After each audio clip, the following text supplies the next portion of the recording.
What's up everyone? Welcome to the video. Today we're going to take a look at how to replace the battery in this Buick Encore remote key fob. This Buick Encore key fob is going to use replacement battery CR2032, and I'll put a link in the description box of this video to where you can find these replacement batteries if you're in need. So the first thing we want to do is grab our key fob and we're going to remove the emergency key that's in the bottom of it.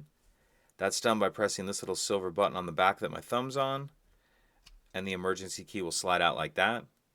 Now if we hold the key fob with the buttons facing down and we take a look at the bottom of it, we see that slot that this emergency key just slid out of right there. What I'm going to do is take my emergency key and just put the end of it in that slot, and then I'm going to pry up. And as I do that, it splits the case apart. Go ahead and pull it the rest of the way apart, and in the back half we see our battery right here. And I'll grab my battery and grab my emergency key rather, and just use it to get under the edge of the battery and pop it out of that holder.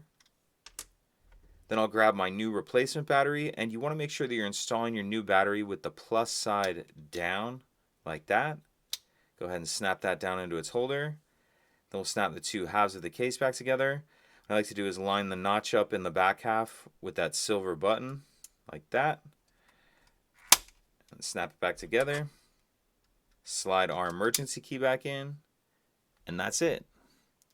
If you could take a second to like and subscribe, it helps us out, and I'd appreciate it. Thank you.